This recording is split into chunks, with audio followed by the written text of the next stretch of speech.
You're listening to the B4evaKool podcast. My name is Rex45. Tonight we have Trax Stars in the building. What's going on, man? Welcome to the show. Thanks for having me, Rex. I appreciate you. No doubt, man. I came across your on IG, and I figured I'd reach out to you. I'm a big fan of Dainese, and we'll talk about that a little bit later. But that was the reason why I reached out to to get you on and talk about riding, because that's kind of one of the things about the show. We when we started a couple of years ago is really to give information to new riders and stuff like that, going to the track, because like when I got to the track, there's so many things I didn't know and stuff like that. And so that's how we kind of started. And then just, we started reaching out to folks that's been riding for a while, or, do track days and stuff like that as an organization and stuff like that. And just hearing their story, because, as you know, going to the track, like, when you sit down and talk to folks, a lot of people have a lot of cool stories and a lot of background information to spread. So we've been kind of doing that on the show. So welcome, and let's talk about, tell the folks how you got into riding and all that fun stuff. Well, I got into riding, I guess, like everyone else. As a kid, seeing guys older than us riding these cool things called motorcycles, um, and and falling in love with this thing on two wheels with a motor right in between your leg, and you seeing hearing that sound, and just how crazy the girls went when they see these guys pull up. Yeah. And I said I want to be one of those guys. um and come to find out, on a trip to where I'm from, I'm Dominican, a trip to Santo Domingo, and I found out that my dad rides motorcycles. Okay. He never even told me, because they didn't want me to ever get a motorcycle. Yeah. But in Santo Domingo is the way of transportation. So when I saw my dad get on this motorcycle, and I'm like, 5, 6 years old, man, I fell in love with it. Like, that's when I really knew, like, when I grow up, I'm gonna Right. get me a motorcycle. Unfortunately, I didn't get one till I was like 26. Hey, listen. It took a couple of years, because my parents would tell me, if you ever get a motorcycle, you will literally kill me. That's what my mom would say, that she would die. Okay. And it kind of put the fear in me not to. Yeah, I'm from Jamaica originally, and same thing. I remember seeing kids. I grew up in Dorchester, in Boston, and kids riding dirt bikes in the field and stuff like that. And came home, it was the same deal. And my mother said the same thing, pretty much. I'll kill myself, and that was that. And that took about, for you. You got, at least you was 26. I actually I got my license, and I had a bike for like a month. When I was in my 20s, but then went back to school and stuff like that. So now, were you in the States when you got your bike, and did you go to a class, or did you kind of learn on your own? What was that like? So no, I decided to buy a motorcycle without a license. I didn't even have a license. So what happened? What happened was, my friend had this Yamaha R6, and he had it in the parking lot of the same garage where I park at, and it just sat there and sat there and sat there, and I'm like, my man, I'm at my fault. I dropped the freaking It's all good. phone again. Um, I told him, I said, my man, what you gonna do with that bike? Um, and if we go back in 2003, I saw a Ducati 999. I saw this motorcycle. I fell in love with it. I said, I have to own. Uh, uh, my first bike has to be a Ducati. I went to the dealership. I had about 20,000 on me. Mm-hmm. I went to the dealership, to the Ducati dealership, to buy a 999 in 2003, and the guys told me, "Yo, if you gotta learn how to ride first. You can't just buy this motorcycle. You're gonna kill yourself." And he told me, "We're not gonna sell you the bike, unfortunately, but buy yourself a Yamaha R6. No kidding. And I left the dealership without a motorcycle, with my money in my hand, and really mad at Ducati, and looking for this Yamaha R6. But it took 3 years to run into a Yamaha R6 sitting in my garage, and it Okay. was my friend's bike, and he wouldn't ride it, and I told him, "Yo, sell it to me, Right. because this is the motorcycle they told me to buy," and I bought it. And man, were they ever right? The Yamaha R6 was too much bike for me. Uh huh. But I learned on it. Um, and the rest is history. In 2008, I went for my first time on the track, and Mm-hmm. that's when I found out that I'm really not fast as I thought I was. There's a famous story on YouTube that is it's called my first track day, Okay. and it's on the Evolve GT uh YouTube page, Right. and that thing has gone viral because it's such a funny story of being on the street, being that street Rossi, Right. Right. and then you go to your first track day, and you totally miss turn one. You know what I'm saying? You just banging through the gears on the straight, and then you Right. see that turn, and you're like, no, go straight into the grass. And I made it out, and from that day, I fell in love with the track, and I think that's the beginning of Track Stars right there, because I'm all about the track now and not so much about the street. I was gonna say, yeah, I was gonna ask about that. Do you still ride the streets, and did your riding on the streets changed after that? Because I think for most people, kind of does a little bit. Yeah, I think that I think the introduction of the streets of the track to any street rider changes you completely. Um I think you become someone else. It's like I like to use the analogy of unlocking a phone and being able to use it anywhere, Right. international and any carrier. You know, when we're on the streets, we're one dimensional. We're used to utilizing one form of riding, and under certain parameters, right?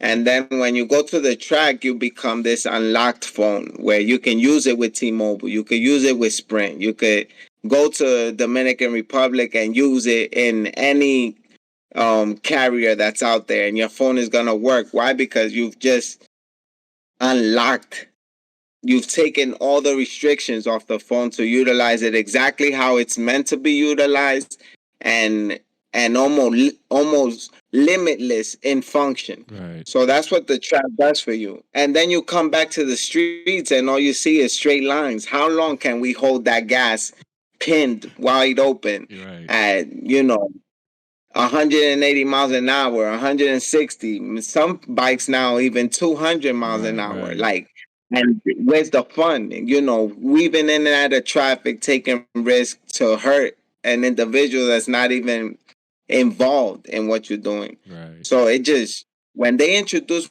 me to the track, it's like it's like introducing someone to a new religion and then saying, "I'm born again." You know what I mean? Right. Like Right. that's what happens. So from day one, you didn't think about like, is this is too much for me, or what am I doing out here on the track? No, Even running off the track didn't push you away. None of that stuff. no, I actually thought that the track was gonna be too easy. Ah. Okay. Because I'm used to doing 100, and on my R6 I could do 160 miles an hour, Right. 150 miles an hour, and you weaving in and out of traffic 130, like nothing, and Right. you Right. Right. confident Yep. in Yep. the ride, and now you see turns, you're like, how fast could you take that turn? Like, that's easy. What we gonna do here? And with our first session is follow the leader, Right. and you're doing like 30 miles an hour, and they're pointing at cones, and you're like, this is boring. When are we gonna race? Like, when are we gonna go fast? What the hell is this? Right. Right. And then the coach is just looking at you like, you freaking idiot. Right. Right. You think you're gonna kill it here, and yeah, and you're confident. Yes, I am gonna kill it. Like I think I'm faster than you, and then you learn that how do you stop this bike from 140 to make that turn at 30 miles an hour? Right, right, Now you're saying that's impossible, right. but you learn pretty quickly what you can do with the motorcycle, and that the track is a lot more fun than the streets, because then you go back to the streets and you're looking for turn one, Yeah. Oh yeah. Yeah. because everything looks like the street, like the straight on the track. It's just a place for you to go straight and have full gas, and that's not fun. We want turns now, so it changes you. Now you're looking for a turn, Yeah. and often, the streets are not designed for like that. No, it is not, and it's interesting to hear what you said about when you were first on the streets, just going 160, 180 full gas all the time. That's a lot of I wouldn't say new riders mentality, but it is like a lot of street riders mentality. Like that's the equivalent of riding. You know what I mean? And I've even talked to some riders, and they would like refuse to go to the track. They want no part of the track, but yet they want to go fast on the street, which was something I still don't understand, because like going to the track makes you better, but there's still guys that they live and die by the streets. Do you have anything to say about that? I'm not mad at them. It's all they know. But I invite them to a place that will change that perception for them. I think the main problem is that the streets are free, and you have to pay for the track. Right. But I promise you that what the streets are gonna charge you, when they do charge you, it's gonna charge you your health. It's gonna charge you your bike. Yeah. It's gonna charge you your freedom. It's gonna charge you speeding tickets, your license, your job. It's gonna cost you eventually. Yeah, and I'm not wishing that on anybody, Right. but I was that person. And the track is gonna charge you as well, but it's not gonna cost you your life. It's not gonna cost you your health. It's not. It might cost you your bike, but it's not. I don't see it being totaled. Right. Right. Um, it's just a much safer, much better place. It's designed for you to succeed at the track. We're all going in the same direction. We have the perfect pavement for you to ride on. We have an ambulance on location if something were to go wrong. You're not gonna be on the highway with an ambulance waiting to pick you up. You're gonna wait that half an hour Right. to 45 minutes for an ambulance to be able to come and then assess you and take you to where you need to go. Um, there's no drunk drivers. There's no one texting and driving. Um, variables on the streets. One thing that I've been getting a lot, and I'm glad that you asked me this question. Everyone tells me, why would you risk your track? You risk your bike every day on the streets. Right. Every day you risk that bike and yourself on the streets with more variables working against you than you could ever find at the track. So why not? Why not go to the track when it's designed and meant for you to do exactly what you want to do, which is go fast and learn? You can learn on the streets. No.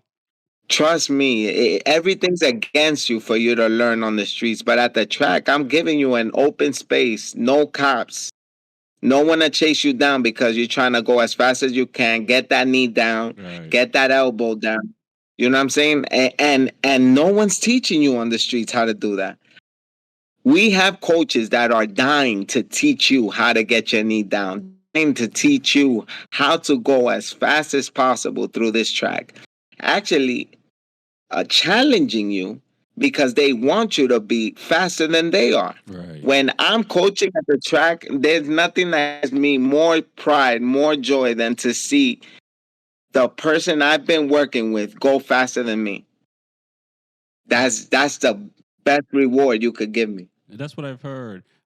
So you started doing track days in 2008. How often were you doing track days, and how quickly did you like get up to speed to say to I don't know have you raced and or even just to start coaching like what was that like? Well, the first time I went to the track day. I went 4 times the first year. Then the next year I went 6 times. Wow. Then the following year I went 8 times. Then in 2011 I got in a bad accident, and a car ran a red light, and I ended up in the passenger seat with my motorcycle Oh wow. of this cab driver. Um, I messed up my knee. I had to get surgery, and I didn't ride for 6 years. Oh wow. By choice or Yeah, just a and recovery? recovery was like 2 years. Oh wow. Yeah. Yeah, and still up like sciatica, and it was just tough, just scary to get back on a bike. But I loved it so much. How I ended up back on a bike was because in 2016, my cousin got arrested on his motorcycle, and no one had a license To to pick pick it up up. the bike. So, so they called me. They're like, "Yo, Jose, I know you don't want to have anything to do with motorcycles, but yo, my bike is at the precinct, and they won't release it to anyone that doesn't have a license." And it was a Husqvarna 500. Okay. It's a Okay. badass Yeah, bike, yeah, yeah. a supermoto. And I went to pick it up, and I rode it from the precinct to his house, dropped it off, and I said, I need to get another motorcycle, man, Man, to get back. that's probably the perfect bike to get on to after not riding for a while because it's a lot of torque, but it's not like a R6 or any big bike. So it's enough for you to get the feel without necessarily have to control the throttle too much. Oh my God, nah, this bike was crazy. I remember just saying I'm gonna get a bike, and I got home, and my wife saw me smiling, and she's like, "Don't tell me." I'm like, "Yeah, we gotta go to the dealership. I'm gonna get a bike." and Yo, is that when you got a duck or what did you that's get? when I that's when I went to buy my Ducati. Oh, no kidding. Which one did you get? That's it. I got a Ducati 959. Okay, okay. Yo, and it's over from there. I think I did 20 track days that year because I wasn't gonna ride on the streets anymore. Right, right. And now what was that prep like for that bike? Did you do a lot of prep or just kept it stock? Well, No, no, I got some of the things everybody gets. Uh, see-through clutch. I yeah. forget what they called it. I got that see-through clutch. Um, I didn't do much to it. I got little things like just a lot of fancy things that did nothing for power or Right. anything. The bike really didn't need anything. No, Ducatis no. come with most of it already. Yeah, that was a nice But bike. yeah, I didn't really need to do anything much to it. Um, and I never take my lights off the a motorcycle No kidding. that I come from the streets and I'm at the track. I don't like necessarily feeling like I have to have a track bike, you know? Got you, got you. Okay, okay. So you tape up 'Cause the you lights, never know, mirrors. right? Yeah, right, right, right, right. Tape up my lights, my mirrors, and go ride. Okay. And if I have to ride on the streets, I can. Right, right. But it's not necessarily something that I want to do. Even now, to this day, All my motorcycles always have lights because that's my message. My name is Track Stars, and the T stands for track, but the stars, the S stands for streets. I come from the streets, and I'm Right, never right. gonna forget the streets. Got you, But the got you. track comes first. The track comes first, and I think that's an important message to people because people always say, "Do I need a track? Need a track bike?" Yeah, most of us do this for fun. Right, If you want to be a pro, you want to invest money in a track bike. Make sure you have a track only weapon. But most of us, we're not rich. This is a rich man sport. When you want to go racing, it takes a lot of money to go racing right, and a lot of time. We do it for fun, and I agree. We should do it for fun and come to the track and learn something while we're having fun. But you don't need to invest in a full track bike to ride on the track. Bring your bike on the streets, come to the track, and come with that mentality of learning something at the track, and that's gonna change everything for you. You know right, what I'm saying? You don't have to invest in all this modifications to ride on the track. Bring your track for Harley. Bring it to the track. Sign up for a track day. Learn something because there's a lot to learn, and that's the problem with I think most of us. We go to these dealerships. They sell us these motorcycles, but they don't sell us anything on education. right, right, Um, and I think motorcycle safety school is an amazing place to learn the defensive way of riding a right. motorcycle. Mm-hmm. And then the track day is the offensive side of riding a motorcycle. You're gonna inform yourself of techniques to use on the streets with motorcycle safety school, and then on the track you're gonna learn that offensive technique of riding the streets because we don't know how to slow down a motorcycle from 130 to 30 miles an hour and make a right turn or make a Right, left turn. And you learn that at the track. And you also learn quick evasive maneuvers when that rider comes in front of you and you have to pass them and you can pass them at 100 miles an hour. Slow the bike down and make a right turn. So right, you're learning these things and you're changing on the streets. We're always looking directly in front of us. Why? right, Because that's the car in front of us. That's right, the pedestrian crossing in front of us. That's the pothole. So our eyes are programmed to look exactly in front of us. Meanwhile, when you go to the track now, your vision's unlocked. Now you're looking through everything. So you're looking now more opening your peripheral view and your frontal view also. Now you're learning to look through the car and see what the car in front of the car is doing. You're looking for lanes where you can switch and pass if something were to happen, right, because that's exactly what the track is. You're going so fast, people are coming slower than you. You're looking for a way through them, and you learn to be have the ability to switch on a dime. right, right. One of the things I learned, I got comfortable with early, from after going to the track was, you know, cars next to me, I didn't get spooked anymore. Like first, just riding on the street alone, a car will pull up, and I feel I have to move over and stuff. Now it's like if a vehicle's next to me, like I'm completely comfortable. I don't freak out. I maintain my line and keep going. Yeah, I mean that's major, right? Like you said, maintaining a line, being able to maintain that line. Yo, the track is essential. Is essential, and I love to give these tools to people because they don't understand it until they experience it, Right, and it's really something that goes that way. I can't explain the track to anyone. You know, they have to come and experience it because it's the only way they can understand and obtain that information.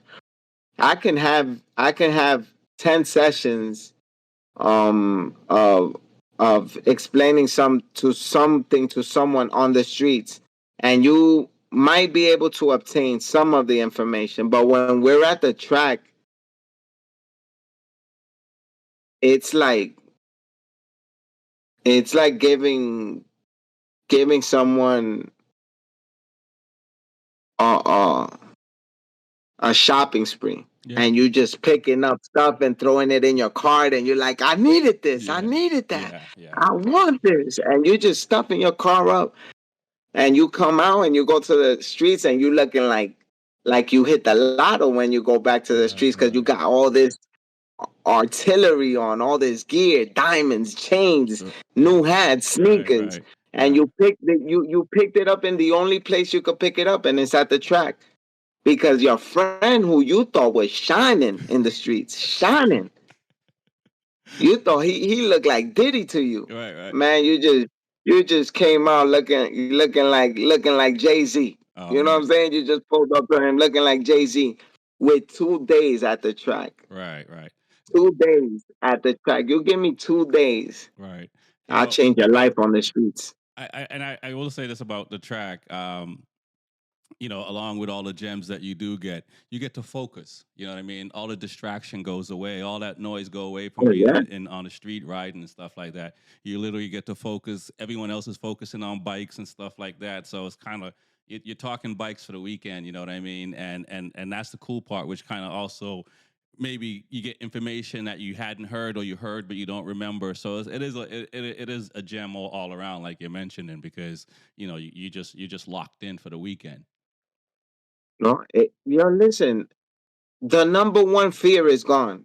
Cause right, we don't when we're on the streets, we're not worried about crashing. Right. Our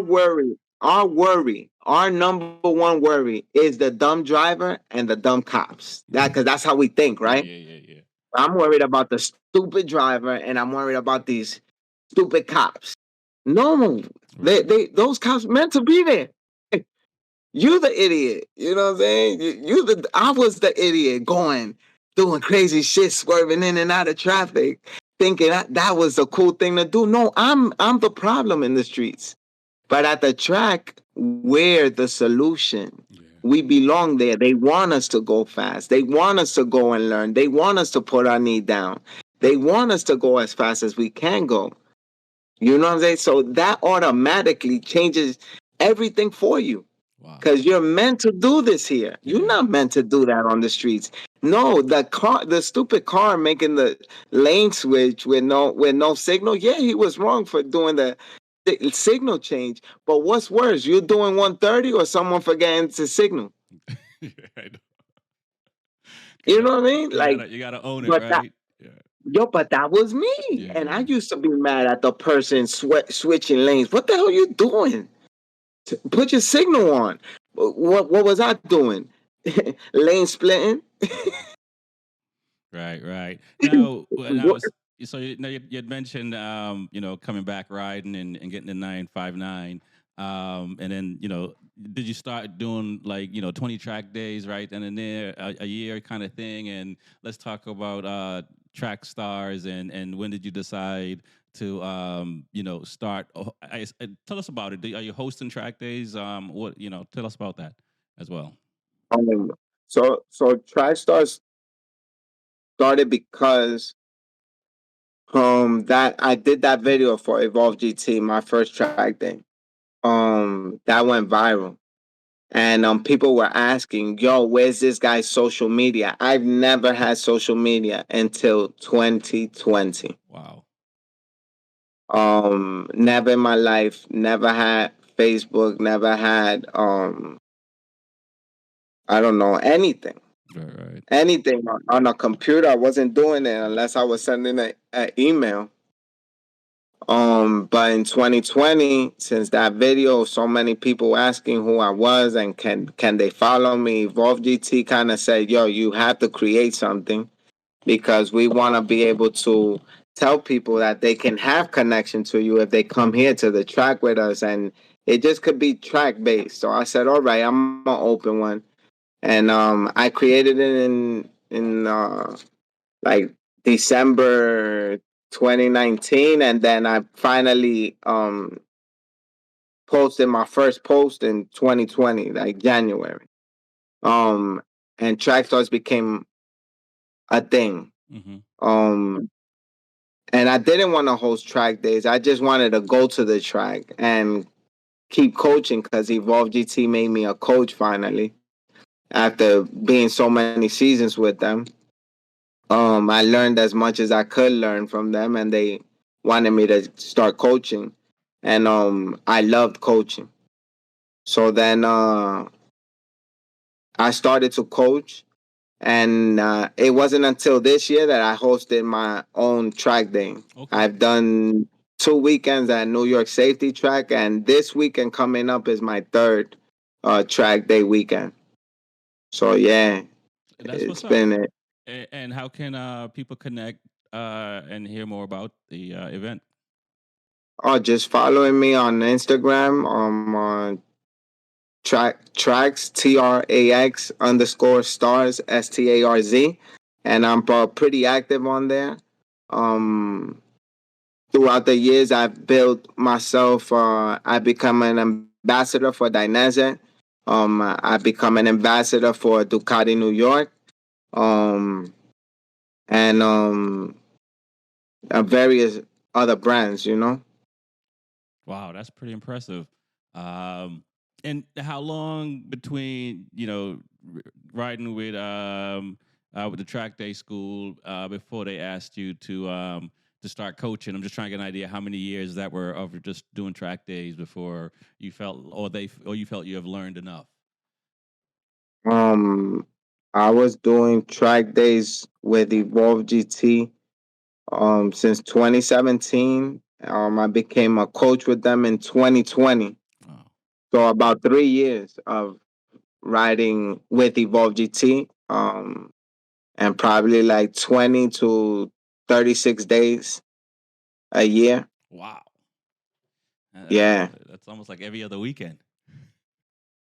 basically, for the summer, yeah, we only have six. The season is like 6 months, but you really have like 3 months because I don't really ride in April. I didn't really. I went at that point. I always used to only want to ride in like perfect weather, Right, right. but then as you start getting comfortable, you don't care. You just want to get to the track, so you start riding more and more and more.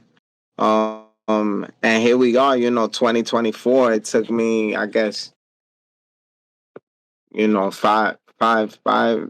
8 years to get to this point where I'm really feel comfortable hosting a track day and really feel like I have something to give my motorcycle community. Okay, okay. And talk about the track day. What was that like? When you say hosting, is it still with Evolve or is it just Track Stars own thing?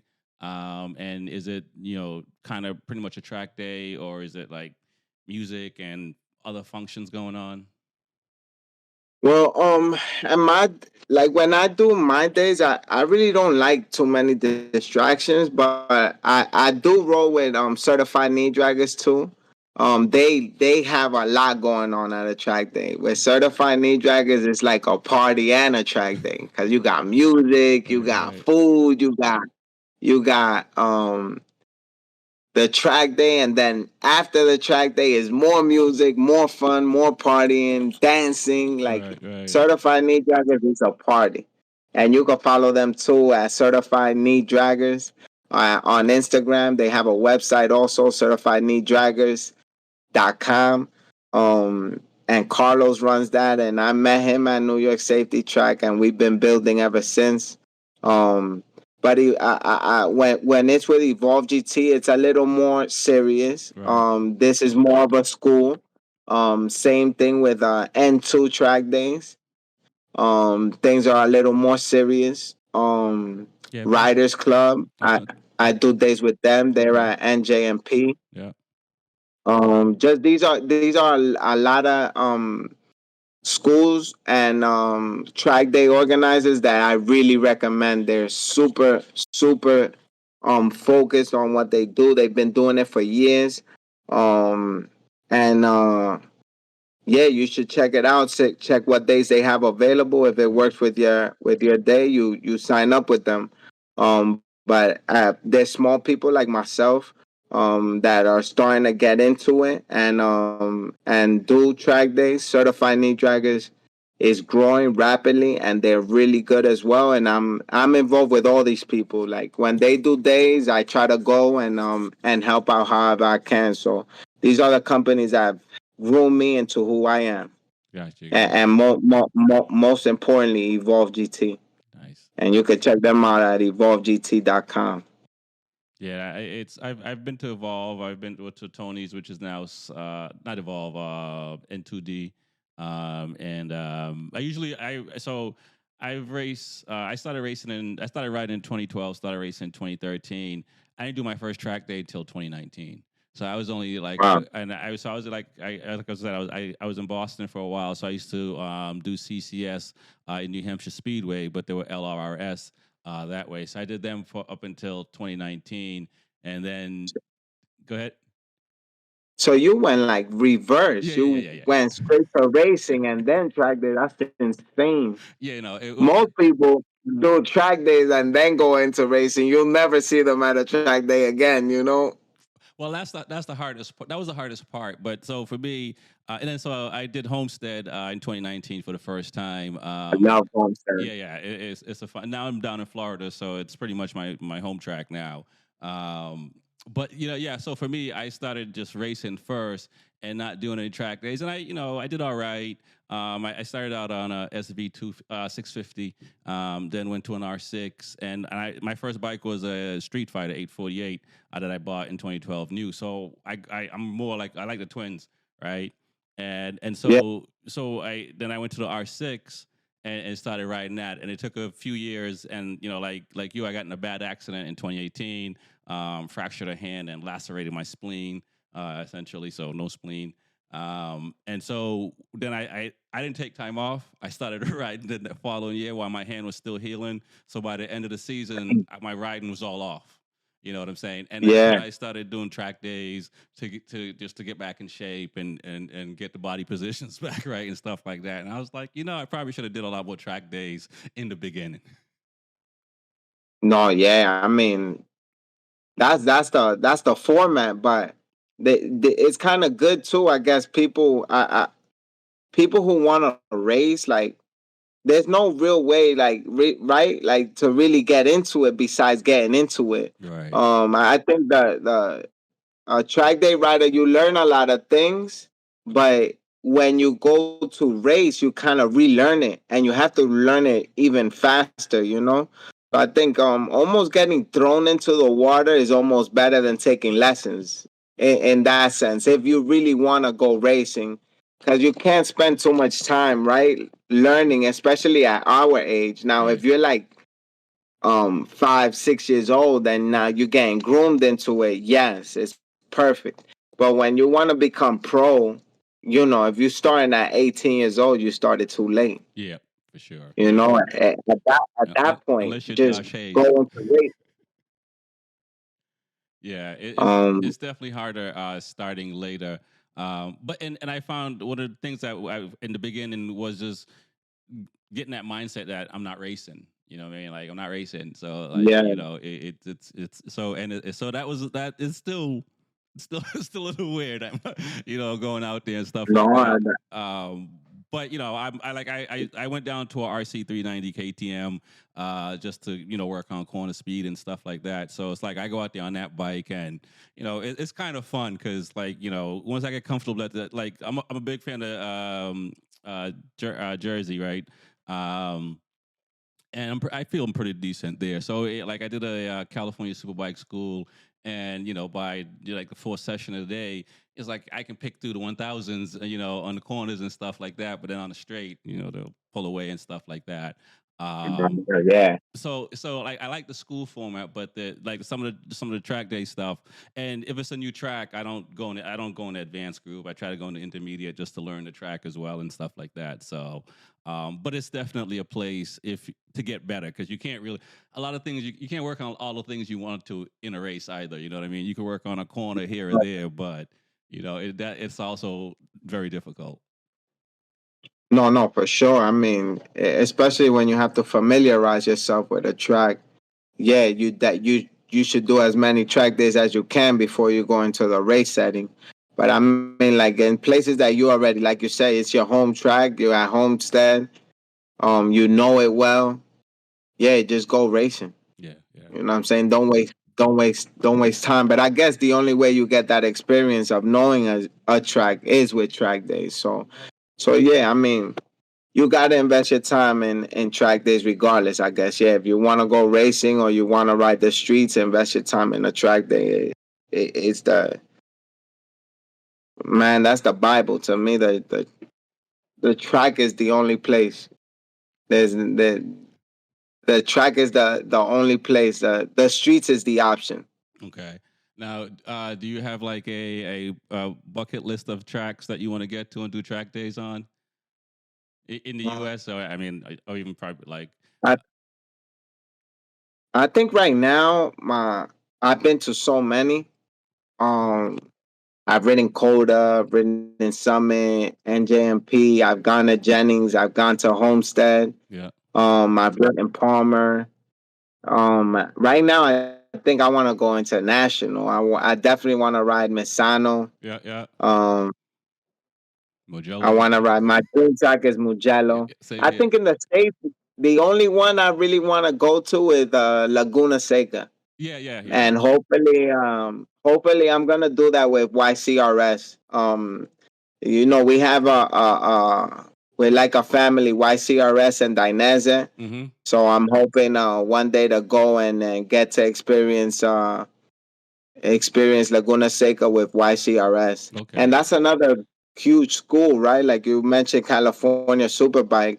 YCRS is let's say YCRS is Nike, California Superbike is Adidas, and they're like the biggest two racing schools because Right, they're right, like full blown racing school, and right. they're not cheap.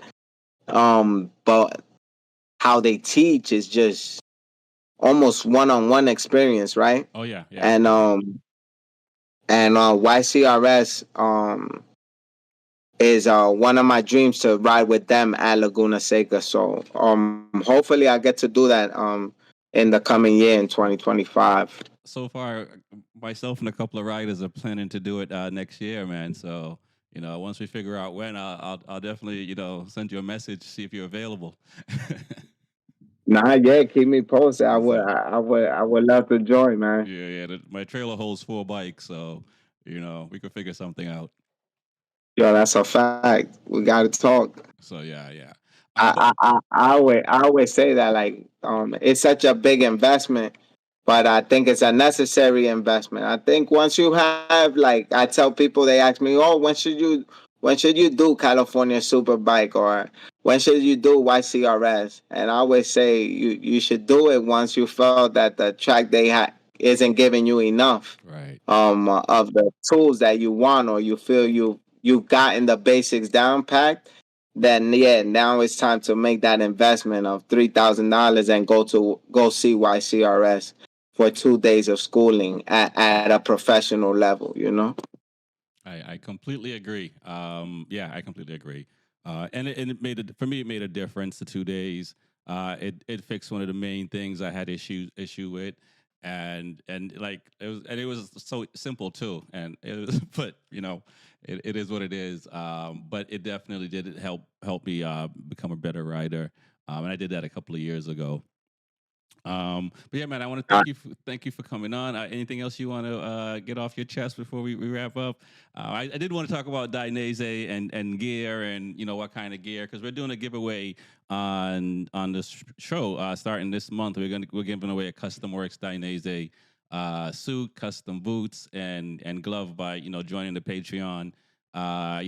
There's 3 different groups, as cheap as $5 a month or $15 a month, and somebody's gonna walk away with a new suit to hopefully go to the track and ride because like you mentioned and we have mentioned it's very expensive to go to the track and I love seeing new riders come to the track like you and like a lot of riders and it just helps build the community because one of my biggest gripe in the US is the motorcycle community is kind of declined compared to the US and compared to Europe, but the U.S. in the '80s and '90s when a lot of big American stars were on the world stage.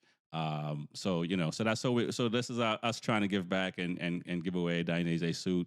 So what are your thoughts on track gear and like Well, I'll tell you right off the bat. Um, I'm a huge fan of Dainese.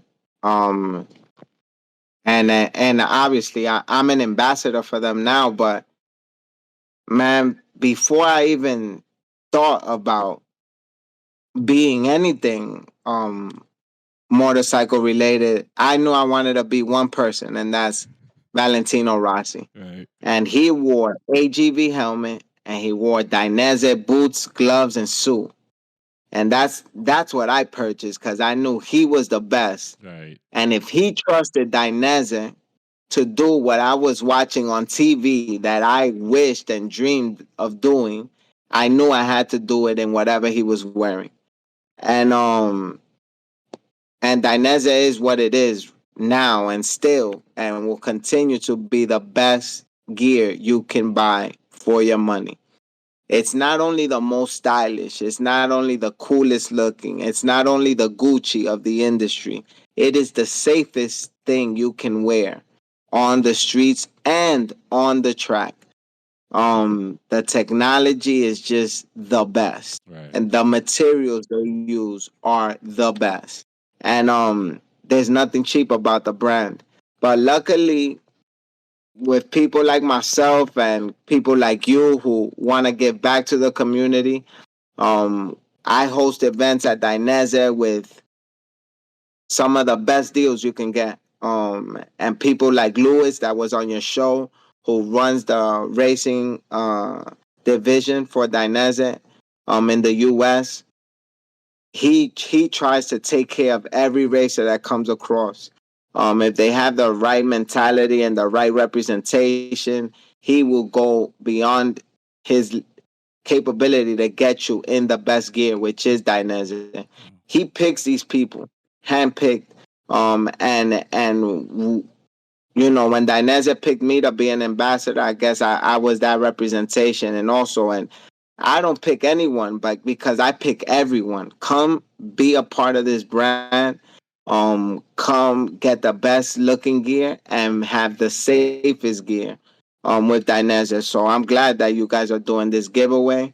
And I get to come back on the show and we could talk more about Dainese and um more about why I fell in love with the brand because for real, Rossi had a big part to do with it. But now that I'm creating my own image and representation of Dainese, um, I've learned so much more about the brand and the capabilities of the brand are through custom works. Mm-hmm. I've had already two custom work suits. I have two custom work jackets. I have custom work boots. Nice.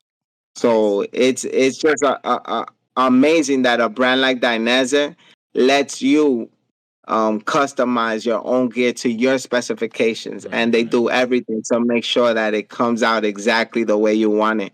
No other brand is letting you do that. Yeah. No other brand. At the moment, Like, it's pretty dope. It is pretty dope what they're doing. I got my first custom suit a couple of years ago, and from I started racing, I was wearing Dainese, and same thing. I love the brand and been ripping it on the track. I got four suits. I still got my suits. There's one I sold, but I told the guy I sold it to, if you're ever gonna get rid of it, give me a call. I want it back.